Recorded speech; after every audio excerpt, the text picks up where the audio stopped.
কেউ কথা রাখেনি। ৩৩ বছর কাটলো, কেউ কথা রাখেনি।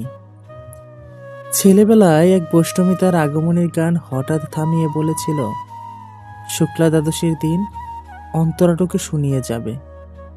তারপর কত চন্দ্রভোগ অমাবস্যা চলে গেল, কিন্তু সেই বৈষ্ণবী আর এলো না। ২৫ বছর প্রতীক্ষায় আছি। মামাবাড়ির নাদের আলী বলেছিল, বড় হও ঠাকুরদাদা, তোমাকে আমি ৩ প্রহরের বিল দেখতে নিয়ে যাব। সেখানে পদ্মফুলের মাথায় সাপ আর ভ্রমর খেলা করে।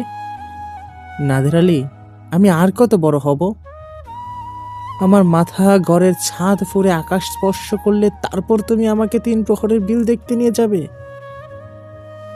একটা রয়্যাল গুলি কিনতে পারিনি এখনো।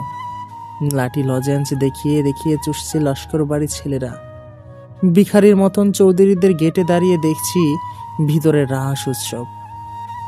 অবিরল রঙের ধারার মধ্যে সুবর্ণ কঙ্কন পরা ফর্সা রমণীরা কত রকম আমোদে হেসেছে, আর আমার দিকে তারা ফিরেও চায়নি। বাবা কাঁধ স্পর্শ করে বলেছিলেন, দেখিস একদিন আমরাও। বাবা এখন অন্ধ।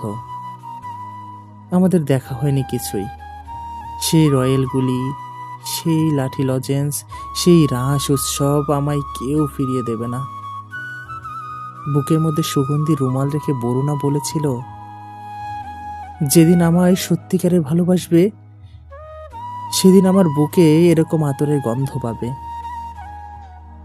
ভালোবাসার জন্য আমি হাতের মুঠোয় প্রাণ নিয়েছি। দুরন্ত ষাঁড়ের চোখে বেঁধেছি লাল কাপড়। বিশ্ব সংসার তন্ন তন্ন করে খুঁজে এনেছি ১০৮টি নীল পদ্ম। তবুও কথা রাখিনি বরুণা। এখন তার বুকে শুধু মাংসের গন্ধ। এখনো সে যে কোনো নারী, কেউ কথা রাখেনি। ৩৩ বছর কাটলো, কিন্তু কেউ কথা রাখেনি।